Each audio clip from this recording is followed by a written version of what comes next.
16 വയസ്സുകാരനായ ഒരു സഹോദരൻ, 2 കൂട്ടുകാര് വീട്ടിൽ നിന്ന് പിണങ്ങിയിറങ്ങുന്നു. പിണങ്ങിയിറങ്ങിയിട്ട് നേരെ പോയത് കോഴിക്കോടേക്കാണ്. കോഴിക്കോട് ബീച്ചിൽ വന്നു. അവിടെ നോക്കുമ്പോൾ സമാനമായി ഒരു 16 വയസ്സുകാരി വീട്ടിൽ നിന്ന് പിണങ്ങിയിറങ്ങി. നിങ്ങൾ അറിയണം, എനിക്കുണ്ട് 14 വയസ്സുള്ള മകൾ. എന്റെ മൂത്ത മകൾക്ക് 14 വയസ്സാണ്. പ്രിയപ്പെട്ടവരെ, ആ 16 വയസ്സുകാരിയായ പ്രിയപ്പെട്ട ആ വീട്ടിൽ നിന്ന് എന്തോ ഒരു പിണക്കത്തിന്റെ പേരിൽ ഇറങ്ങിയ മകള് ഈ ബീച്ചിൽ വന്നിങ്ങനെ ഇരിക്കുമ്പോൾ 16 വയസ്സുള്ള 2 കുട്ടികൾ വീട്ടിൽ നിന്ന് പിണങ്ങി കാസർഗോഡ് നിന്ന് ട്രെയിൻ കയറിയിട്ട് കോഴിക്കോട് ബീച്ചിൽ വന്നിട്ട് ഈ പെൺകുട്ടിയെ കണ്ടപ്പോ ചോദിച്ചു, നീ വല്ലതും കഴിച്ചോ? എന്താ വീട്ടിൽ നിന്ന് ഇറങ്ങിയത്? ഞാൻ പിണങ്ങി ഇറങ്ങിയതാ. അപ്പൊ നമ്മളെ പോലെ തന്നല്ലോ. എന്താ, നീ വല്ലതും കഴിച്ചോ? കഴിച്ചില്ല. നിനക്ക് അല്പം ഉറങ്ങണ്ടേ? ഉറങ്ങണം. പാവം, അവക്കൊന്നും അറിയില്ലല്ലോ. കൂടെ പോയി തൊട്ടടുത്ത് റൂം എടുത്തിട്ട് ഈ 2 പേരും മാറി മാറി 16 വയസ്സുകാർ ആ പാവപ്പെട്ട 16 വയസ്സുകാരിയെ ക്രൂരമായിട്ട് ബലാത്സംഗം ചെയ്തിട്ട് 5000 രൂപ കയ്യിൽ വെച്ചു കൊടുത്തിട്ട് ഇറക്കി വിട്ടു. ഇതും ഈ കേരളത്തിൽ നടന്നതാണ്. എവിടെ എത്തി ലോകം? എവിടെ എത്തി സഹോദരങ്ങളെ ലോകം? 2 കോടി രൂപയുടെ വാഹനം എന്റെ കാമുകിയായ ഞാൻ പുറകെ നടക്കുന്ന എന്റെ കോളേജിലെ എന്റെ ഫ്രണ്ട്സിന് 2 കോടി രൂപയുടെ ഒരു വണ്ടി അവളുടെ പോർച്ചിലുണ്ട്. എനിക്ക് അവളെ വളയ്ക്കണം, എനിക്ക് അവളെ പ്രേമിക്കണം, എനിക്ക് അവളെ അടിച്ചിടണം, എനിക്ക് അവളെ ലൈനിടണം. അതുകൊണ്ട് ഉമ്മ എനിക്ക് 3 കോടിയുടെ കാറ് വാങ്ങിത്താ എന്ന് പറഞ്ഞിട്ട് ഉമ്മയുടെ അടുക്കൽ വന്നിട്ട് വാശി പിടിച്ച മകൻ ഈ കേരളത്തിലല്ലേ പ്രിയപ്പെട്ട സഹോദരങ്ങളെ? ഈ കേരളത്തിലല്ലേ? അവിടെ തീരുന്നുണ്ടോ കാര്യങ്ങൾ? പ്രിയപ്പെട്ട സഹോദരങ്ങളെ, 1.5 ലക്ഷം രൂപയുടെ ബൈക്ക് വാങ്ങിക്കൊടുക്കാത്തതിന്റെ പേരില് വാപ്പയും ഉമ്മയും ആരുമില്ലാത്ത സമയത്ത് വീടിന്റെ അകത്ത് കയറിയിട്ട് കതകടച്ചിട്ട് പുതപ്പെടുത്ത് കഴുത്തിൽ ചുറ്റിയിട്ട് സീലിംഗ് ഫാനിൽ ചുറ്റിയിട്ട് ആത്മഹത്യ ചെയ്തു പോയ മകൻ കേരളത്തിലായിരുന്നില്ലേ? ഇങ്ങനെ എത്ര ദുരനുഭവങ്ങൾ നമ്മുടെ കേരളത്തിൽ നടക്കുന്നു. എന്തുകൊണ്ടാണ്? പ്രിയപ്പെട്ട സഹോദരങ്ങളെ, കേൾക്കേണ്ടവർക്ക് കേൾക്കാനുള്ള ശ്രവണപുടങ്ങളില്ല, കാണേണ്ടത് കാണാനുള്ള കണ്ണുകളില്ല, ചിന്തിക്കേണ്ടത് ചിന്തിക്കാൻ അവർക്ക് കഴിയുന്നില്ല. ഇതെല്ലാം കണ്ടിട്ടും കേട്ടിട്ടും നമ്മളൊട്ടും നന്നാവുകയില്ല. നമ്മൾ നന്നാവൂല. കോവിഡ് കഴിഞ്ഞ സമയത്താണ് കാസർഗോഡ് നിന്ന് കർണാടകയിലേക്ക് പോകുന്ന വഴിയിൽ ഒരു പരിപാടിക്ക് പോകുമ്പോൾ എന്നെ കാണിച്ചു തന്നു. കോവിഡ് വന്നതിന് ശേഷം മീനില്ലാതെ തീരദേശ പ്രദേശങ്ങളിലാണ് നിങ്ങൾ താമസിക്കുന്നത്, നിങ്ങൾക്ക് ഇഷ്ടം പോലെ മീൻ കിട്ടും. നിങ്ങൾക്ക് പോലും മീനില്ലാത്തതിന്റെ പേരിൽ മീനില്ലാ കറി വെച്ച് കുടിച്ചവരല്ലേ നിങ്ങൾ? അങ്ങനല്ലേ? അങ്ങനത്തെ കറി വെച്ചില്ലേ? നിങ്ങൾക്ക് മീൻ ഉണ്ടാവുന്നില്ലേ? ആരും കാണാതെ ഇവിടെ നിന്ന് ഇറങ്ങിയെടുത്തല്ലേ? നമുക്കൊക്കെ മീനില്ലാത്തതുകൊണ്ട് അവസാനം എന്താ ചെയ്ത? മീൻകറി എന്ന് പറഞ്ഞ അർത്ഥം എന്താ? മീനിൽ ഇടുന്ന സാധനങ്ങളൊക്കെ ഇടും, പക്ഷെ മീൻ ഉണ്ടാവൂല. അതാണ് മീനില്ലാത്ത മീൻകറി. അത് വെച്ച് കഴിക്കേണ്ടി വന്നു കുറെ നാള്. പുറത്തിറങ്ങിയ പോലീസ് ലാത്തി വീശി. ഇല്ലേ? സ്വന്തം വണ്ടിയും കൊണ്ട് പുറത്തിറങ്ങണമെങ്കിൽ എഴുതി കൊടുക്കണം, ഞാൻ ഇന്ന ആവശ്യത്തിന് പോകുന്നു, ഇന്ന സമയത്ത് തിരിച്ചു കയറും എന്ന് പോലീസ് മുമ്പാകെ എഴുതി കൊടുത്തിട്ട് പോകുന്ന ഒരു സമയം ഉണ്ടായിരുന്നു. എല്ലാ അവസ്ഥകളും മാറിയപ്പോൾ കർണാടകയിലേക്ക് ഇങ്ങനെ യാത്ര ചെയ്യുമ്പോൾ ഒരു വലിയ പന്തല് കാണുന്നു. അപ്പൊ എന്നെ കൊണ്ടുപോയ ആള്, ഞാൻ ഹക്ക് പറയാ, എനിക്കറിയാം ഇത് ലൈവാണെന്നൊക്കെ, ഇങ്ങനെ പോകുമ്പോ എന്നോട് കൂടെ കൊണ്ടുപോയ ആള് പറഞ്ഞു, ഉസ്താദേ ആ പന്തല് കണ്ടോന്ന് ചോദിച്ചു. ഞാൻ ചോദിച്ചു, എന്താ സമ്മേളനം വല്ല നടന്നാണോ? അല്ല, അത് ഒരു ഹാജിയുടെ മോളുടെ കല്യാണമായിരുന്നു. എത്ര രൂപയാണ് പന്തലിന്റെ വില? 50 ലക്ഷം രൂപ പന്തലിന് മാത്രം. 50 ലക്ഷം രൂപ പന്തലിന് മാത്രം. 50 ലക്ഷം രൂപ നമുക്കുണ്ടെങ്കിൽ 10 പെൺകുട്ടികളെ കെട്ടിക്കും. നമ്മൾ 10 പെൺകുട്ടികളെ കെട്ടിക്കും. മഹർ കൊടുക്കാനില്ലാത്തതിന്റെ പേരില് 1 ഗ്രാം മഹർ എനിക്ക് വാങ്ങിത്തരുമോ എന്ന് ചോദിച്ചിട്ട് പുനലൂരുകാരനായ ഒരു മതപണ്ഡിതൻ ജുമയ്ക്കന്റെ പള്ളിയിൽ വന്നു. ഞാൻ പറഞ്ഞു, 1 പവൻ വാങ്ങിത്തരാമെന്ന് പറഞ്ഞു. പലരെയും വിളിച്ചിട്ട് 1 പവൻ വാങ്ങിക്കൊടുത്തു. കല്യാണം കഴിക്കാൻ മഹർ കൊടുക്കാനില്ലാത്തതിന്റെ പേരില് 1 പവൻ. അവര് ചോദിച്ചത് 1 ഗ്രാം. ആലോചിച്ചു നോക്കിയേ. ഇതെല്ലാം കാണുമ്പോ നമ്മുടെ മനസ്സലിയണം. ഇത് കാണുമ്പോൾ കാണാതെ റീല് കണ്ടിട്ട് ഷോർട്ട് ഫിലിമുകൾ കണ്ടിട്ട് കരയുന്ന പെണ്ണേ, ചെറുപ്പക്കാരാ, നിന്റെ അവസ്ഥയാണ് അല്ലാഹു പറഞ്ഞത്. ഉലൈക ഹുമുൽ ഗാഫിലൂൻ. നീ അശ്രദ്ധനാണ്, അശ്രദ്ധന. ഇനി നമുക്ക് പറയാം, അശ്രദ്ധയുടെ മൂടുപടത്തിൽ നിന്ന് അല്ലാഹു നമ്മളെ മരിക്കുന്ന സമയത്ത് പുറത്തേക്ക് ഇടുന്നതിന് മുമ്പ് നമുക്ക് പുറത്തു വരാൻ നമുക്കൊരു അമല് ചെയ്യണ്ടേ? ഇന്നത്തെ ദിവസം മുതൽ നമുക്ക് ചെയ്യാൻ കഴിയണം. അല്ലാഹുവേ തൗഫീഖ് ഞങ്ങൾക്ക് നൽകണേ അല്ലാ. ഒരു അമല് നിങ്ങൾ ചെയ്യുവോ? എന്റെ ചില കൂരെന്നെ നേരിട്ട് വയല കേൾക്കുന്നവരും ഇത് പിന്നീടെങ്ങാനും സോഷ്യൽ മീഡിയയിലൂടെ കേൾക്കുന്നവരോടും എനിക്ക് പറയാനുള്ളത്, എന്താ നാറുന്ന അല്ല കരിഞ്ഞു പോയാ? ഒന്നും കരിഞ്ഞില്ലല്ലോ, നാറ്റം പറഞ്ഞു. എനിക്കറിയാം എന്റെ കുടല് കരിഞ്ഞായിരിക്കും വിശന്നിട്ട്. എന്തോ കരിഞ്ഞു നാറുകയാണ്, കത്തുന്നൊന്നുമില്ലല്ലോ. ആ ശരി. പ്രിയപ്പെട്ട സഹോദരങ്ങളെ, മരിക്കുന്നതിന് മുമ്പ് നമ്മളെ അള്ളാഹു മാറ്റുന്നതിന് മുമ്പ് നമുക്ക് മാറ്റണം. ആ മാറ്റം എങ്ങനെയാണ് വേണ്ടതെന്നറിയോ സഹോദരങ്ങളെ? പരിശുദ്ധമായ ഖുർആനിൽ അള്ളാഹു പരിചയപ്പെടുത്തുകയാണ്. സൂറത്തുൽ അഅറാഫ് തന്നെ 205-ാമത്തെ വചനത്തിൽ അല്ലാഹു പറയുന്നതെന്തെന്നറിയോ? വദ്കുർ റബ്ബക ഫീ നഫ്സിക തളർറുഅൻ വഖീഫാ വദൂനൽ ജഹരി മിനൽ ഖൗലി ബിൽ ഗുദുവി വൽ ആസ്വാൽ വലാ തകും മിനൽ ഗാഫിലീൻ. സഹോദരങ്ങളെ, ഈ പറയുന്ന അമല് നമ്മുടെ ജീവിതത്തിൽ ചെയ്യാൻ നമ്മൾ ശ്രമിക്കണേ. എന്നാൽ അശ്രദ്ധ നമ്മുടെ ജീവിതത്തിൽ നിന്ന് അല്ലാഹു മാറ്റിത്തരുന്നതാ, അശ്രദ്ധയിൽ നിന്ന് നമ്മൾ പുറത്തു വരുന്നതാ. എന്നിട്ടോ നമ്മുടെ ജീവിതത്തെ അല്ലാഹു ഏറ്റവും ഉത്കൃഷ്ടമായ അവസ്ഥയിലേക്ക് മാറ്റുന്നതാ. സഹോദരാ, ഏതാണ് അമലെന്നറിയോ? അല്ലാഹു തന്നെ പറയുകയാണ്, വദ്കുർ റബ്ബക ഫീ നഫ്സിക. നീ അല്ലാഹുവിനെ പറ്റി ഓർക്കണേ, അല്ലാഹുവിനെ പറ്റി ഓർക്കണേ മനുഷ്യ. നീ അല്ലാഹുവിനെ ദിക്ർ ചൊല്ലണേ മനുഷ്യ. സഹോദരങ്ങളെ, ഖൽബിനകത്ത് പടച്ചവനെ പറ്റിയുള്ള ഓർമ്മയും നാവ് കൊണ്ട് ദിക്ർ ചൊല്ലലും ദിക്റാ. അതുകൊണ്ട് ഓർക്കലും പറയലും ദിക്ർ തന്നെയാണ്. അല്ലാഹു പറയുന്നു, വദ്കുർ റബ്ബക ഫീ നഫ്സിക്. അല്ലാഹുവിനെ പറ്റി നീ ഓർക്കുകയും പടച്ചവന്റെ നാമം, അല്ലാഹുവിന്റെ നാമങ്ങൾ മൊഴിയുകയും ചെയ്യണേ. എന്നിട്ട് അല്ലാഹു പറയുകയാണ്, തളർറുഅൻ വഖീഫതൻ വദൂനൽ ജഹരി മിനൽ ഖൗൽ. അല്ലാഹു 3 നിബന്ധനകൾ വെച്ച് ദിക്ർ ചൊല്ലാൻ. അതിൽ 2 അല്ലാഹുവിനെ ഓർക്കുമ്പോൾ, അതിൽ 1 ദിക്ർ ചൊല്ലുമ്പോഴുമാണ്. ഏതാണ് പടച്ചവനെ പറ്റി മനസ്സിന്റെ ഉള്ളറകളിൽ ഓർക്കുമ്പോ നമ്മൾ പാലിക്കേണ്ടതെന്നറിയോ? അല്ലാഹു പറയുകയാ, തളർറുആ തളർറുആ. വിനയത്തോടെ വേണം നീ പടച്ചവനെ ഓർക്കാൻ. നീ ആരെ പറ്റിയാ ഓർക്കുന്നത്? നീ ആരെ പറ്റിയാ ഓർക്കുന്നത്?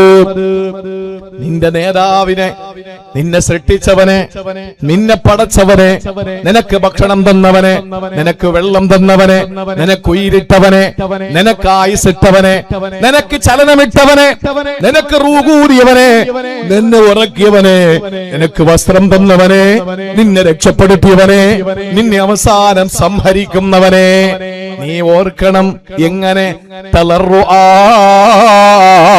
വിനയത്തോടെ വേണം പടച്ചവനെ ഓർക്കാൻ. രണ്ടാമതല്ല പറഞ്ഞത് വഖീഫാ.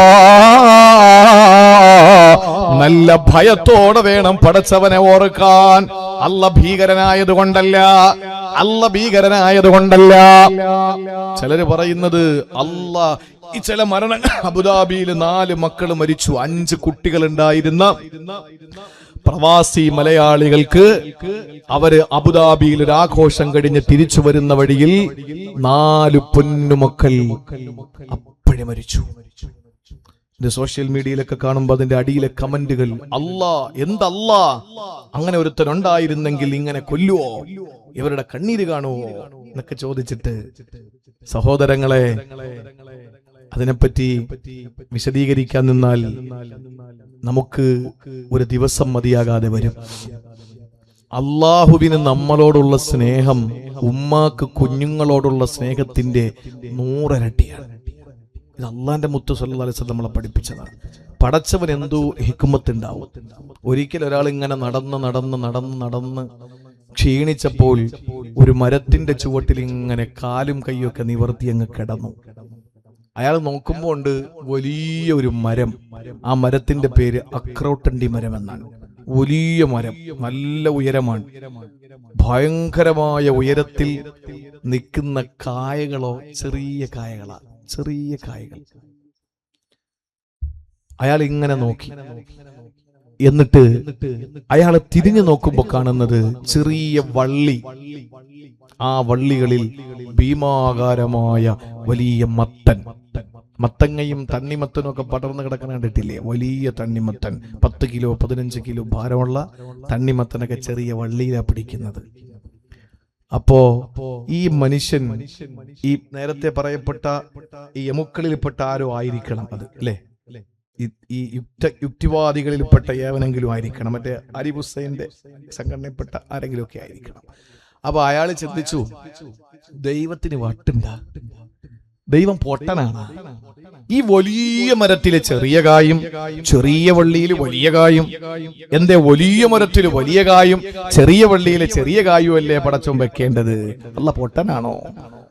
ഇയാളിങ്ങനെ ചിന്തിച്ച് കിടന്ന് കണ്ണ് മയങ്ങി. കാറ്റടിച്ചു. മരത്തിന്റെ മുകളിൽ നിന്നൊരു ചെറിയ കായ നേരെ അത് ഇളകി ഇയാളെ തലയിൽ തന്നെ വന്നങ്ങ് വീണു. ഇയാളെ തലയിൽ വന്നങ്ങ് വീണു. ചാടി എഴുന്നേറ്റ് തല തടകി. ചെറിയൊരു വേദന മാത്രമേ ഉണ്ടായുള്ളൂ. അയാള് പറയാ, ദൈവമേ പടച്ചോനെ, നീ എത്ര വലിയവനാണ്! ഈ വലിയ മരത്തിന്റെ മുകളിൽ തണ്ണിമത്തന്റെ വലിപ്പത്തില് കായായിരുന്നെങ്കിൽ എന്റെ തല ഉണ്ടാവുമായിരുന്നോ? എന്റെ തല എപ്പോഴേ പൊട്ടി പിളർന്നു പോയേനെ. ചെറിയ കായ നീ വെച്ചതിൽ ഹിക്മത്തുണ്ടല്ലോ എന്ന് ആ മനുഷ്യൻ പറഞ്ഞുപോയി. പ്രിയപ്പെട്ട സഹോദരങ്ങളെ, അള്ളാഹു നമുക്ക് പരീക്ഷണങ്ങൾ തരുമ്പോൾ നമ്മൾ വിചാരിക്കും അള്ളാഹ്ക്ക് നമ്മോട് വലിയ. ചിലപ്പോൾ നിങ്ങൾ കടലിൽ പോയാൽ ഒന്നും കിട്ടൂല. കൊണ്ടുപോകുന്ന ആ പങ്കായവും ആ കൊതുമ്പ് വെള്ളവും വലയുമായിട്ട് തിരിച്ചു വരേണ്ടി വരും. ഒരാഴ്ച നിന്നാലും ഒന്നും കിട്ടൂല. ചിലപ്പോൾ നിങ്ങൾ അങ്ങോട്ട് ഇറങ്ങിയാൽ മതി, ചാകരയായിരിക്കും. ഇതൊക്കെ അള്ളാഹുവിന്റെ ഹിക്കുമത്താണ്. ഇതൊക്കെ പടച്ചവൻ അറിയാം, അള്ളാഹുവിനെല്ലാം അറിയാം.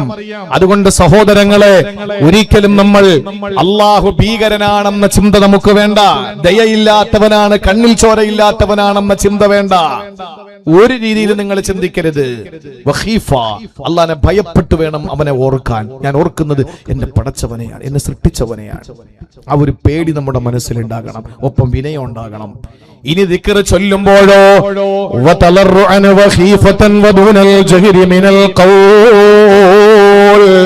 അല്ല പറയുകയാണ്,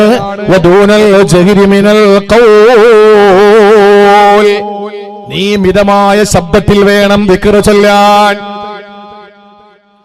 നീ മിതമായ ശബ്ദത്തിൽ വേണം ദിക്ർ ചൊല്ലാൻ. നീ വലിയ ശബ്ദത്തിൽ വിളിച്ചു കൂവേണ്ട കാര്യമില്ല. സഹോദരങ്ങളെ, അബൂ മൂസ അശ്അരി റളിയല്ലാഹു തആല അൻഹു പറയുകയാ, ഞങ്ങൾ പ്രവാചകരോടൊപ്പമുള്ള ഒരു യാത്രയിൽ ഒരു മലയിലേക്ക് കയറുമ്പോൾ ആവേശത്തോടെ ഞങ്ങൾ ഉറക്കെ തക്ബീർ അങ്ങ് ചൊല്ലി. അപ്പോൾ റസൂലുള്ളാഹി ഞങ്ങളോട് പറയുന്നു, ഇന്നക്കും ലാ തദഊന അസമ്മ വലാ ഗായിബാ. ചെകിട് പൊട്ടുള്ള ഒരാളെയല്ലല്ലോ നിങ്ങൾ വിളിക്കുന്നത്, മറഞ്ഞു നിൽക്കുന്ന ഒരാളെയല്ലല്ലോ നിങ്ങൾ വിളിക്കുന്നത്. ഇന്നല്ലദീ തദഊനഹു സമീഉൻ ഖരീബ്. നിങ്ങൾ വിളിക്കുന്ന പടച്ചതമ്പുരാ കേൾക്കുന്നവനും സമീപസ്ഥനുമല്ലേ. അയറാബികളായ ആദിവാസികളായ വിവരം കുറഞ്ഞുപോയ അറബികൾ റസൂലുള്ളാഹി തങ്ങളുടെ മുമ്പിലേക്ക് വന്ന് സല്ലല്ലാഹു അലൈഹി വസല്ലമയോട് ചോദിച്ചു, അറബ്ബുനാ ഖരീബുൻ ഫനുനാജിഹി അം ബഈദുൻ ഫനുനാദിഹി. നബിയേ സല്ലല്ലാഹു അലൈഹി വസല്ലം, അല്ലാഹ് അടുത്താണോ എങ്കിൽ ഞങ്ങൾക്ക് അഭിമുഖ സംഭാഷണം നടത്താമല്ലോ, കുശലം പറയാമല്ലോ. അതല്ല ദൂരെയാണോ എന്നാ ഞങ്ങൾക്ക് നിലവിളിക്കാമല്ലോ. നബിയെ പറഞ്ഞു തരൂ, പടച്ചവൻ എവിടെയാ? ആ സമയത്ത് വെണ്ണിൽ നിന്ന് മണ്ണിലേക്ക് സയ്യിദുനാ ജിബ്രീൽ അലൈഹിസ്സലാം മാലാഖ കടന്നു വന്നു, ഓതി കൊടുത്തു, വഇദാ സഅലക ഇബാദി അന്നി ഫഇന്നി ഖരീബ്. നബിയെ, എന്നെ പറ്റി അങ്ങയോട് ആര് വന്ന് ചോദിച്ചാലും പറയണം ഞാൻ അടുത്തുണ്ടെന്ന്. ഞാൻ നിങ്ങളുടെ അടുത്ത് തന്നെയുണ്ട്. എന്റെ റബ്ബന്റെ കരണഞരമ്പിനേക്കാൾ അടുത്തവനാണ്. അള്ളാഹു അവനെ പറ്റി നമ്മളോട് അടുത്ത് നിൽക്കുന്നു എന്ന് പറഞ്ഞത് മിൻ ഹബിലിൽ വരീദ്. അല്ല പറയുന്ന കരണഞരമ്പിനേക്കാൾ അടുത്തവനാണ് അല്ലാഹ്. ഏറ്റവും വലിയ അടുപ്പം ഭാര്യ ഭർത്താക്കന്മാരാണ്, അല്ലേ? ഭാര്യ ഭർത്താക്കന്മാരാണ്. കാരണം അല്ല പറഞ്ഞു, ഹുന്ന ലിബാസുൽ ലക്കും വഅൻതും ലിബാസുൽ ലഹുൻ. എന്റെ എല്ലാ കുറവും അറിയുന്നത് ഞാൻ ഇട്ടിരിക്കുന്ന വസ്ത്രമാണ്. എന്റെ ഭാര്യ എന്റെ വസ്ത്രമാണ്, എന്റെ ഭർത്താവ്. പെണ്ണെ, നിന്റെ ഭർത്താവ് നിന്റെ വസ്ത്രമാണെന്ന് പറഞ്ഞാൽ അത്ര അടുപ്പമുണ്ട് നീയും നിന്റെ ഭർത്താവും, അല്ലെങ്കിൽ നീയും നിന്റെ ഭാര്യയും. അതിലേറെ അടുപ്പമാണ് നിന്റെ ഉമ്മ. കാരണം എന്തേ? നീ ഉമ്മയുടെ ഉള്ളിലായിരുന്നു. ഉമ്മയുടെ ചോര കുടിച്ച് നീ 5 മാസം 10 ദിവസം കിടന്നു. 4-ാം മാസത്തിന് ശേഷം പ്രസവിക്കുന്നത് വരെ. പിന്നെ നീ പ്രസവിച്ചിട്ട് ഉമ്മയിൽ നിന്ന് വേർപെട്ടപ്പോ ഉമ്മയുടെ സ്തനപാനം നടത്തിയിട്ട് ഉമ്മയുടെ സൗന്ദര്യം മുലപ്പാലായി നിന്റെ ഉള്ളിൽ നീയാക്കി. നിന്റെ ഉമ്മയോട് അത്രയും അടുപ്പമുണ്ട്. അതിലേറെ അടുപ്പമാണ് നിന്റെ വാപ്പ. കാരണം എന്ത്? നിന്റെ വാപ്പയുടെ രേതസ്കണം നട്ടെല്ലിലൂടെ വന്നിരുന്ന ഒരു തുള്ളി ബീജമാണ് നീ എന്ന് പറയുന്ന മനുഷ്യൻ. പക്ഷേ ഇങ്ങനെയൊക്കെ അടുപ്പമുണ്ടെങ്കിൽ പോലും അല്ല പറയുന്നു, ഞാൻ എന്റെ ദാസനോട് മിൻ ഹബിലിൽ വരീദ്, കരണഞരമ്പിനേക്കാൾ അടുത്തവനാണ്. നമുക്ക് കരണഞരമ്പെന്ന് പറഞ്ഞാൽ അത് മുറിച്ചാ പിന്നെ തീർന്നു. അത് അത്രയും ചേർന്നിരിക്കുക നമ്മുടെ എല്ലാ ബോഡിയിലേക്കും അതിന്റെ സർക്കുലേഷൻ നടക്കുന്നുണ്ട്. ആ നിലയിൽ അല്ല നമ്മുടെ സമീപസ്ഥനാണ്. അതുകൊണ്ട് ശബ്ദം താഴ്ത്തി വിനയത്തോടെ ഭക്തിയോടെ നമ്മൾ അല്ലാഹു റബ്ബുൽ ഇസ്സത്തിനെ ഓർത്ത് ദിക്ർ ചൊല്ലണം. അങ്ങനെ ചൊല്ലിയാൽ അല്ലാഹു ഈ ആയത്തിന്റെ അവസാനം പറയുന്നു, വലാ തകും മിനൽ ഗാഫിലീൻ, നീ അശ്രദ്ധനാകരുത് എന്ന് പറഞ്ഞാൽ നീ ഇത് ചെയ്താൽ മതി, നിനക്ക് അശ്രദ്ധ മാറും. രാവിലെ മൊബൈൽ എടുത്ത് ചാർജ് ചെയ്യണം. വൈകുന്നേരം വരെ കളിക്കാനുള്ളതല്ലേ. വൈകുന്നേരം കുത്തിയിട്ടില്ലെങ്കിൽ നേരം വെളുക്കും. വൈകുന്നേരം കുത്തിയിട്ടാലേ നേരം വെളുക്കുന്ന സമയം വരെ നമുക്ക് അതിൽ റീൽസ് കാണാൻ പറ്റുള്ളൂ. അപ്പൊ എന്നതുപോലെ നീ രാവിലെ ബിൽ ഗുദുവി, പ്രഭാതത്തിലും വൽ ആസാലി, പ്രദോഷത്തിലും രാവിലെയും വൈകുന്നേരം ഒന്ന് ദിക്ർ ചെല്ലണം. ഇത് ഖുർആൻ. എപ്പോഴാ ദിക്ർ ചെല്ലേണ്ടത്? രാവിലെയും വൈകുന്നേരവും. രാവിലെയും വൈകുന്നേരവും, സുപ്രഭാതത്തിലും സായാഹ്നത്തിലും, പ്രഭാതത്തിലും പ്രദോഷത്തിലും, മോർണിംഗിലും ഈവനിങ്ങിലും നമ്മൾ എപ്പോഴും ദിക്ർ ചെല്ലുന്ന അള്ളാഹുവിനെ ഓർക്കുന്നവരാകണം. ആ ഓർമ്മ സഹോദരങ്ങളെ നമ്മളെ അശ്രദ്ധയിൽ നിന്ന് മാറ്റുന്നതാ. ഇന്നിപ്പോ ഞാൻ എല്ലാത്തിനെയും വിമർശിക്കുന്ന ആളാണെന്നൊന്നും കരുതിക്കളയല്ലേ. ഇന്നിപ്പോ ഓരോരുത്തർക്ക്, ഓരോ സ്ത്രീകൾക്ക്, ഓരോ ആളുകൾക്ക് ഓരോ ആത്മീയ മജ്‌ലിസുകളുണ്ട്. ആത്മീയ മജ്‌ലിസ് രാവിലെ ഒരു ഉസ്താദിന്റെ മജ്‌ലിസാണ്. ഉസ്താദ് ഇങ്ങനെ ഒരു മൊബൈലൊക്കെ എടുത്ത് വെച്ചിട്ട് അൽ ഫാത്തിഹ അങ്ങനെ എല്ലാവരെയും കൂട്ടി അവിടെ ഉസ്താദിന്റെ റൂമിൽ ഇരുന്ന് ഇങ്ങനെ അൽ ഫാത്തിഹ വിളിക്കും. ഇങ്ങനെ ഇടയ്ക്കിടയ്ക്ക് ടിക് ടിക് എന്ന് ശബ്ദം കേൾക്കാം. ഗൂഗിൾ പേ പൈസ ദുആരക്കാൻ വേണ്ടി അയച്ചു കൊടുക്കാൻ. അപ്പൊ അങ്ങനെയൊക്കെ ദുആരക്കുന്നു. അല്ലാഹു ഇന്ന സഹോദരി അവിടെ നിന്നൊരു 135 രൂപ അയച്ചിരിക്കുകയാണ്. അല്ലാഹു ഇനി അത് കൊടുക്കണേ. റംലായാണ്, ഫാത്തിമാണ്, ആയിഷയാണ്, ഖദീജയാണ്. അപ്പൊ മറ്റു പെണ്ണുങ്ങൾക്ക് ആവേശമായി പെട്ട ഉടനെ എന്നെ ഉസ്താദെ ദാ കടത്ത് പിടിച്ചോ 250 അടിച്ചിട്ട് കൊടുക്കുന്നു. അപ്പോൾ ഉസ്താദ് ഉടനെ ദാ ഇന്ന സ്ഥലത്ത് നിന്ന് ആയിഷ 250 രൂപ അയച്ചിരിക്കുകയാണ്. അല്ലാഹുവേ ദീർഘായുസ് കൊടുക്കണേ തമ്പുരാനെ. അങ്ങനെയൊക്കെ ആയിട്ട് അപ്പൊ ഭർത്താവ് വന്നിട്ട് പറയുന്നടി ഒരു ഗ്ലാസ് ചായ. അവിടെ നിൽക്കും മനുഷ്യൻ, ഞാൻ ഉസ്താദിന്റെ യൂട്യൂബിൽ ഇരിക്കല്ലേ, ഉസ്താദിന് വരുമാനം ഇങ്ങനെ വന്നുകൊണ്ടിരിക്കുന്നു, നീ അവിടെ ആത്മീയ കച്ചവടത്തിൽ ഇങ്ങനെ പങ്കാളിയായിക്കൊണ്ടിരിക്കുന്നു. ഇങ്ങനെ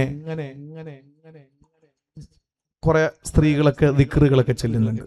അത് ഞാനിങ്ങനെ പറഞ്ഞു എങ്കിൽ പോലും ചെയ്യുന്നവർ ചെയ്തോട്ടെ, അതങ്ങനെ ചെയ്യട്ടെ, അതങ്ങനെ നടന്നു പൊയ്ക്കോട്ടെ. പക്ഷേ ഏതെങ്കിലും ഒരു ഉസ്താദ് ഇങ്ങനെ ഒരു ദുആ പറഞ്ഞു, നിങ്ങൾ ഇന്ന ദുആ ചെയ്തോളി, ഇന്ന ദിക്ർ നിങ്ങൾ ചെയ്തോളി. നമ്മൾ ആ ദിക്ർ മുടക്കൂല, ഒരു പെണ്ണുങ്ങളും മുടക്കൂല. ആ ഉസ്താദ് തന്ന ദിക്ർ 40 ദിവസം ഞാൻ ചൊല്ലിയിരിക്കും, ഉറപ്പാ. ഉസ്താദ് പറഞ്ഞു 40 ദിവസം ചൊല്ലണം. അങ്ങനെ പറഞ്ഞു. ആ ദിക്ർ നമ്മൾ ഇങ്ങനെ ചൊല്ലിക്കൊണ്ടിരിക്കുന്നു. എനിക്ക് തന്നെ രാവിലെ സുബഹി കഴിഞ്ഞാൽ ഒരുപാട് ഓതാനുണ്ട്, അസർ കഴിഞ്ഞാൽ ഓതാനുണ്ട്, മഗ്രിബ് കഴിഞ്ഞാൽ ഒത്തിരി ഓതാനുണ്ട്.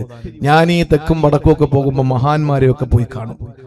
അവരെയൊക്കെ കാണുമ്പോൾ എന്തെങ്കിലും ഇജാസത്ത് തരും, ഇന്നത് ഓദിക്കോ, ഇന്നത് ഓദിക്കോ. ഞാൻ എന്റെ ജീവിതത്തിൽ മുടക്കിയിട്ടില്ല, എന്റെ ജീവിതത്തിൽ ഞാൻ മുടക്കിയിട്ടില്ല, മുടക്കില്ല. എന്നാൽ ഞാൻ പറയുന്നത് നിങ്ങൾ ഗൗരവത്തോടെ തന്നെ കേൾക്കണം. എന്നാൽ ഞാൻ ഇപ്പൊ നിങ്ങളോട് പറയണ ചില കൂരുകാരെ, ഞാൻ ഈ പറയുന്ന ദിക്ർ നിങ്ങൾ ഇന്ന് മുതൽ ചൊല്ലിക്കോളി. ഞാൻ പോട്ടെ, ഞാൻ ഒരു പ്രഭാഷകരല്ലേ. ഹസ്ബുല്ലാ വാഫക്കി തങ്ങൾ പറയാണ്, നിങ്ങൾ ഇന്ന ദിക്ർ മുടങ്ങാതെ ചൊല്ലിക്കോളി. എല്ലാവരും മുറുകെ പിടിക്കൂലേ? മുറുകെ പിടിക്കൂലേ? ചൊല്ലൂലേ? ചൊല്ലും. എന്നാൽ തങ്ങളെ സൃഷ്ടിക്കാൻ കാരണക്കാരനായ, ഈ വിനീതനെ സൃഷ്ടിക്കാൻ കാരണക്കാരനായ എല്ലാ പണ്ഡിതന്മാരെയും എല്ലാ പ്രവാചകന്മാരെയും എല്ലാവരെയും സ്വർഗത്തെയും നരകത്തെയും സൃഷ്ടിക്കാൻ കാരണബോധരായ നബി മുഹമ്മദ് മുസ്തഫ സല്ലല്ലാഹു അലൈഹി വസല്ലമ തങ്ങളെ പറഞ്ഞില്ലേ, ചില കൂറുകാരാ നമസ്കാരം കഴിഞ്ഞാ 33 സുബ്ഹാനല്ലാഹ് ചൊല്ലിക്കോ, 33 അൽഹംദുലില്ലാഹ് ചൊല്ലിക്കോ, 33 അല്ലാഹു അക്ബർ ചൊല്ലിക്കോ, ലാ ഇലാഹ ഇല്ലല്ലാഹു വഹ്ദഹു ലാ ശരീക ലഹു ലഹുൽ മുൽക്കു വലഹുൽ ഹംദു യുഹീ വയുമീതു വഹുവ അലാ കുല്ലി ഷൈഇൻ ഖദീർ എന്ന് ചൊല്ലി 100 തികച്ചോ എന്ന് റസൂലുള്ളാഹ് പറഞ്ഞിട്ടില്ലേ? ഫാത്തിമ ബീവി കൈപൊട്ടി ഒലിച്ചപ്പോ, ചോര വാർന്നൊലിച്ചപ്പോ, പൊന്നുവാപ്പാ എനിക്കൊരു സെർവന്റിനെ തരുവോ എന്ന് ചോദിച്ചു വന്നപ്പോ, മോളെ ജോലിയുടെ ഭാരം കുറയാൻ വാപ്പ മോളോടൊരു കാര്യം പറയട്ടെ, കിടക്കാൻ നേരത്തെ 33 സുബ്ഹാനല്ലാഹ് ചൊല്ലിക്കോ, 33 അൽഹംദുലില്ലാഹ് ചൊല്ലിക്കോ, 34 അല്ലാഹു അക്ബർ ചൊല്ലിക്കോ മോളെ, നിന്റെ ജോലിയുടെ ഭാരം കുറയുമെന്ന് മുത്തുനബി തന്റെ പൊന്നുമോളോട് പഠിപ്പിച്ചു കൊടുക്കുമ്പോ, എന്റെ പ്രിയപ്പെട്ട ചിലക്കൂരിലെ ഉമ്മ, അടുക്കളയിൽ പഠിച്ച പണി 18 നിങ്ങൾ പിടിച്ച പണി 18 ഉണ്ടെന്ന് പറഞ്ഞിട്ട് പണിയെടുക്കുമ്പോ, പിടിച്ചത് പണിയുണ്ടെന്ന് പറയുമ്പോ, പിടിപ്പത് പണിയുണ്ടെന്ന് പറയുമ്പോ, എന്റെ പ്രിയപ്പെട്ട സഹോദരിമാരെ, നിങ്ങൾക്ക് കിടക്കാൻ നേരത്തെ ദിക്റെന്ന് ചൊല്ലിയാ നേരം വെളുക്കുമ്പോ ജോലി എളുപ്പമാക്കി തരുമെന്ന് റസൂലുള്ളാഹ് പറഞ്ഞില്ലേ? ആരാ മുത്തുനബി പറഞ്ഞത് മുടക്കാതെ ചെയ്യുന്നത്? സഹോദരങ്ങളെ, തിങ്കളും വേഴവും ഞാൻ നോമ്പ് പിടിക്കുന്നുണ്ട്. എന്താ നബിയെ തിങ്കളങ്ങ് നോമ്പ് പിടിക്കാൻ കാരണം? ഫീഹി വുലിതു, അന്ന് ദിവസമാണ് ഞാൻ പ്രസവിക്കപ്പെട്ടതെന്ന് മുത്തുനബി പറഞ്ഞ ഏറ്റവും ശ്രേഷ്ഠമായ സുന്നത്ത് നോമ്പ് പിടിക്കാം. മുസ്ലിമേ, നമുക്കെന്ത് മടിയാ? ഉസ്താദുമാര് തരുന്ന ദിക്ർ മുറുകെ പിടിക്കുമ്പോൾ, പ്രിയപ്പെട്ടവരെ, റസൂലുള്ളാഹി പറഞ്ഞ ദുആകളെ കാറ്റിൽ പറത്തുന്നവരാ നമ്മള്, കാറ്റിൽ പറത്തുന്നവരാ നമ്മള്. അബ്ദുല്ലാഹി ഇബ്നു മസ്ഊദ്, ഞാൻ അവസാനിപ്പിക്കുകയാ, 2 മണിക്കൂർ ആവാൻ പോവാ. നോക്ക് 2 മണിക്കൂർ. അബ്ദുല്ലാഹി ഇബ്നു മസ്ഊദ് റളിയല്ലാഹു തആല അൻഹുമാ മഹാനവറുകള്, പ്രിയപ്പെട്ട സഹോദരങ്ങളെ, സക്കറാത്തിന്റെ ഹാലിൽ കിടക്കുമ്പോ ഇബ്നു മസ്ഊദ് തങ്ങളുടെ അടുക്കൽ ഉസ്മാൻ ഇബ്നു അഫ്ഫാൻ തങ്ങളെന്ന മദീനയുടെ പ്രസിഡന്റ്, മദീനയുടെ പ്രധാനമന്ത്രി, ഭരണാധികാരി, അമീറുൽ മോമിനീൻ സംഘവുമായിട്ട് വന്നിട്ടൊരു പണക്കിഴി കൊടുക്കുന്നു. അബ്ദുല്ലാഹി ഇബ്നു മസ്ഊദ് തങ്ങൾ ചോദിച്ചു, എന്തിനാണിത്? അത് കുറച്ച് പണമാണ്. മരിക്കാൻ പോകുന്ന എനിക്കെന്തിനാ സമ്പത്ത് ഉസ്മാൻ തങ്ങളെ? അത് നിങ്ങളുടെ പെൺമക്കളുണ്ടല്ലോ, അവർക്ക് കൊടുക്കാനാ. ആ സമയത്ത് ഇബ്നു മസ്ഊദ് തങ്ങളെ പറഞ്ഞതെന്തെന്നറിയോ? എന്റെ പെൺമക്കൾക്ക് ദാരിദ്ര്യം വരൂല. എന്താണ് ഇത്ര ഉറപ്പെന്ന് ചോദിച്ച ഉസ്മാൻ തങ്ങളോട് റളിയല്ലാഹു അൻഹുവിനോട് ഇബ്നു മസ്ഊദ് റളിയല്ലാഹു അൻഹു പറയുന്നു, എന്റെ മക്കള് എല്ലാ ദിവസവും സൂറത്തുൽ വാഖിഅ ഓടുന്നവരാ. റസൂലുള്ളാഹി പറഞ്ഞില്ലേ, മൻ ഖറഅ സൂറത്തുൽ വാഖിഅ കുല്ല ലൈലത്തിൻ ലം തുസിബഹു ഫാഖത്തുൻ അബദാ.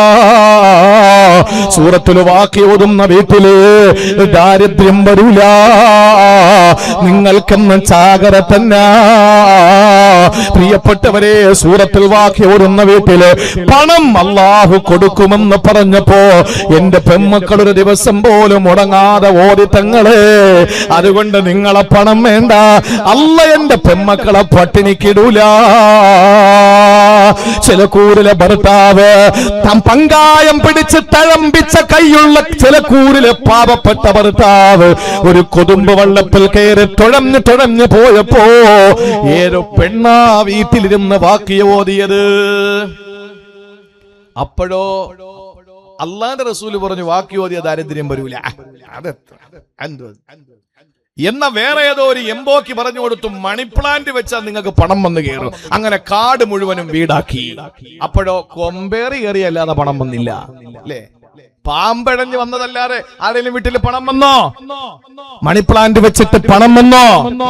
ഇല്ല സഹോദരങ്ങളെ, ഇല്ല. അള്ളാന്റെ മുത്ത് റസൂൽ സല്ലല്ലാഹു അലൈഹി വസല്ലം പറയുന്നത് നമ്മൾ അവഗണിച്ചിട്ട് വേറെ ആരെങ്കിലും ഒക്കെ പറയുന്നതിനെ വാരി വെക്കുന്ന ആ സമ്പ്രദായം കളഞ്ഞിട്ട് എന്റെ റസൂൽ സല്ലല്ലാഹു അലൈഹി വസല്ലം എന്ത് പറഞ്ഞു, ഞാനത് അനുഷ്ഠിക്കാൻ പ്രതിജ്ഞാബദ്ധനാണ് എന്ന ഉറച്ച തീരുമാനത്തിൽ മുന്നോട്ട് പോകൂ. ഇൻഷാ അല്ലാഹ് വദ്കുർ റബ്ബക ഫീ നഫ്സിക തളർറുഅൻ വഖീഫ വദൂന അൽ ജഹരി മിനൽ ഖൗൽ ബിൽ ഗുദുവി വൽ ആസ്വാൽ വലാ തകും മിനൽ ഗാഫിലീൻ. ഈ ദിക്ർ രാവിലെയും വൈകുന്നേരവും ചൊല്ലിക്കോടി. ദിക്റുകൾ ഏതൊക്കെയാണ്? നിസ്കാരത്തിന് ശേഷമുള്ള ഒരു ദിക്റും മുടക്കരുത്. കിടക്കാൻ നേരത്തെ ഈ പറയുന്ന ആയിഷ, നീ റളിയല്ലാഹു അൻഹയോട് നബി തങ്ങൾ സല്ലല്ലാഹു അലൈഹി വസല്ലം പറയാ, നീ ഒരു ഹജ്ജ് ഉംറയും ചെയ്യാതെ കിടക്കരുത്. ലോകത്തുള്ള മുഴുവൻ വിശ്വാസികളും നിന്നിൽ സംതൃപ്തയാകാതെ നീ കിടക്കരുത്. ഖുർആൻ ഖത്ം ചെയ്യാതെ കിടക്കരുത്. അംബിയ മുർസലീങ്ങൾ മുഴുവനും, എന്റെ ജ്യേഷ്ഠ സഹോദരങ്ങളായ മുഴുവൻ പ്രവാചകന്മാരും നാളെ നിനക്ക് വന്ന് ശഫാഅത്ത് ചെയ്യുന്നത് ഉറപ്പ് വരുത്താതെ കിടക്കല്ലേ മോളെ ആയിഷ പറഞ്ഞിട്ട് മുത്തുനബി ഇറങ്ങിപ്പോയി സല്ലല്ലാഹു അലൈഹി വസല്ലം. തിരിച്ചെന്നപ്പോ ആയിഷ ബി ഇങ്ങനെ ഇത് തൂങ്ങുക, ഉറക്കം വരുന്നുണ്ട്, പക്ഷെ ഉറങ്ങുന്നില്ല. എന്റെ മോളെ നീ ഉറങ്ങുന്നില്ലേ? മുത്തുനബിയെ, നിങ്ങൾ പറഞ്ഞത് എങ്ങനെ ചെയ്യാനാ? ഞാൻ എങ്ങനെ ഹജ്ജ് ഉംറയും ചെയ്യും? എല്ലാ ദിവസവും ഹജ്ജ് ചെയ്യാൻ പറ്റുമോ? അംബിയ മുർസലീങ്ങൾ എനിക്ക് നാളെ ശഫാഅത്ത് ചെയ്യുന്ന എന്ത് ഉറപ്പുള്ളത്? ലോകത്തുള്ള എല്ലാ ചിലക്കൂരുള്ള അടക്കം, നിങ്ങളടക്കം, ഞാനടക്കം, പനൂരുള്ള ഞാനടക്കമാ പറഞ്ഞത്, ലോകത്തുള്ള എല്ലാ ആളുകളും എന്നിൽ സംതൃപ്തരാകണം എന്ന് ഞാൻ എങ്ങനെ അറിയും? ഖുർആൻ ഖത്തം ചെയ്യണമെങ്കിൽ ഒരു രാത്രി കൊണ്ട് പറ്റുമോ നബിയെ? എനിക്ക് ഉറങ്ങണ്ടേ? അള്ളാന്റെ റസൂൽ സല്ലല്ലാഹു അലൈഹി വസല്ലം പറഞ്ഞു, മോളെ 3 ഇഖ്ലാസ് ഓതിക്കോ. അത് പരിശുദ്ധ ഖുർആൻ സൂറത്തുൽ ഫാത്തിഹ മുതൽ നാസ് വരെ ഓതി ഖത്തം തീർക്കുന്നതിന്റെ കൂലിയാ എന്ന് കരുതിയിട്ട് വാപ്പ മരിക്കുമ്പോൾ ആർക്കെങ്കിലും 500 കൊടുത്ത ഒരു ഖത്തോദം പറഞ്ഞ് ഏൽപ്പിച്ച 3 ഖുൽ ഹുവല്ലാഹു ഓതി അടിച്ചു കൊടുക്കരുത്. ഞാൻ ഖത്തോദി 500 തരി എന്ന് പറഞ്ഞിട്ട് ഞാൻ ഉസ്താദന്മാരെ കളിയാക്കണല്ല. അവർക്ക് പൈസ കൊടുക്കണമെന്ന്. എന്തിനാ പള്ളിക്ക് പൈസ? ഞാൻ എന്റെ കമ്മിറ്റിക്കാരടുത്ത് പറയും, നിങ്ങൾ എനിക്ക് തരണ്ട, എനിക്കിപ്പോ പ്രസംഗമൊക്കെ ഉണ്ട് അൽഹംദുലില്ലാ, അല്ലെങ്കിൽ അങ്ങനെ അങ്ങ് പോകും. പക്ഷേ ഉസ്താദന്മാർക്ക് ശമ്പളം കൊടുക്കണം. അവർക്ക് ഇത് തികയാതെ വരുമ്പോഴാണ് നിങ്ങൾ നോക്ക്, നിങ്ങൾക്ക് ഒരു കിലോ ഇറച്ചി എത്ര, 1 കിലോ മീൻ എത്ര, അല്ലെങ്കിൽ 1 കിലോ അരി എത്ര, പത്രം എത്ര, പാലെത്ര, ഇതൊക്കെ നിങ്ങൾ കൊടുക്കുന്നത് പോലെ തന്നെയല്ലേ ഉസ്താദുമാരും കൊടുക്കുക. ആ ഉസ്താദുമാർക്ക് ഈ ശമ്പളം, തുച്ഛമായ ശമ്പളം. ഒരു സ്ഥലത്ത് നിന്നപ്പോൾ എന്നോട് ഇങ്ങനെ സങ്കടമൊക്കെ പറഞ്ഞൊരു ഉസ്താദ് ദ്വാരക്കണം കുറച്ച് കട, ഞാൻ ശമ്പളമൊക്കെ ഉണ്ടാ, എത്രയുണ്ട്? 12,288 രൂപ. ഞാൻ ചോദിച്ചു അതെന്താ? അത് ശതമാനം വെച്ച് കൂട്ടിയതാ, ഒരു വർഷവും ഇത്ര ശതമാനം വെച്ച് കൂട്ടും അത്രേ.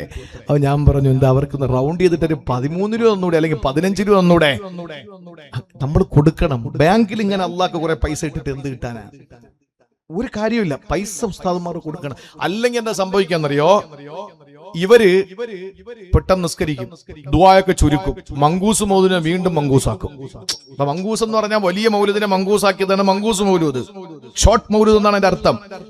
ഉസ്താദെ ഒരു മങ്കൂസ് മൗലൂദ് ഓതണം. അതിനെന്താ അവന് എന്താണ് സുബ്ഹാനല്ലദീ അത്ലഅ ഫീ ശഹ്രി റബീഉൽ അവ്വൽ ഖമറ നബിൽ ഹുദാ വൗജന വറഹൂദും പറഞ്ഞിട്ട് ഒരു ഹിക്കായത്ത് ഓതിയിട്ട് ഏറ്റവും ഒടുവിലത്തെ ബൈത്ത് എല്ലും ഇല്ലേ, അഹ്യാ റബിയൽ ഖൽബി ശഹ്റുൽ മൗലിദി കുല്ലൽ അനാമി ബിരികിരി മൗലിദി അഹ്മദി എന്ന് പറഞ്ഞ ആദ്യത്തെ ഹിക്കായത്തും അവസാനത്തെ ബൈത്തും ചെല്ലും.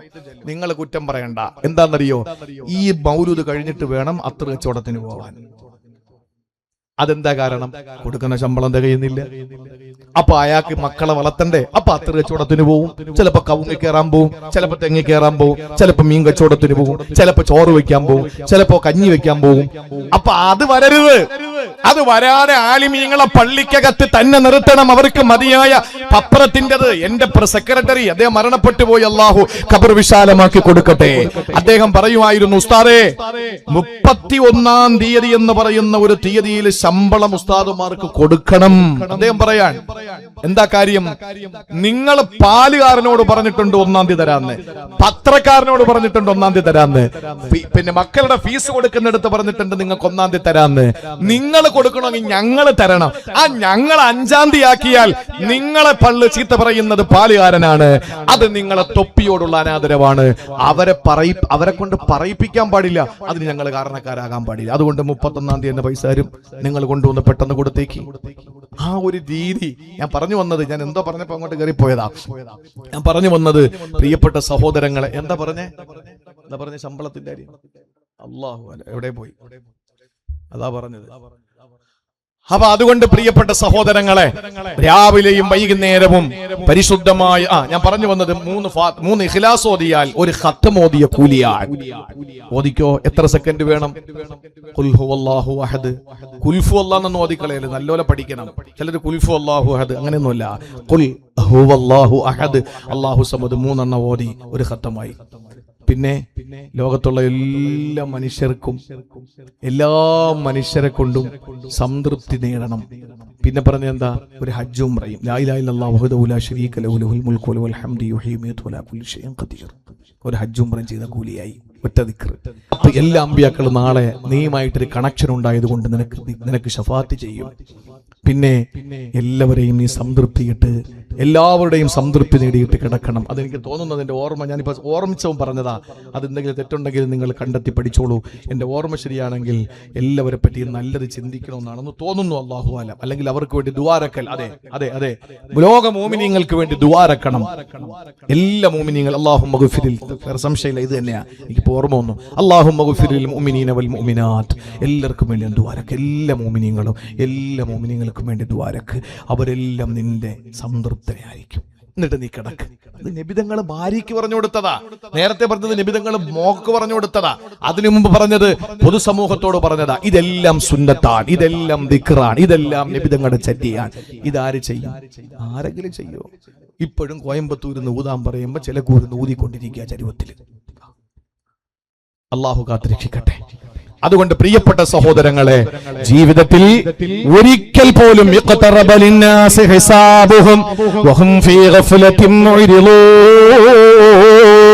അശ്രദ്ധയിലാണ്ട് കൊണ്ടുപോയി കിടക്കുന്ന മനുഷ്യ, നിന്റെ വിചാരണ അടുത്തു മോനെ.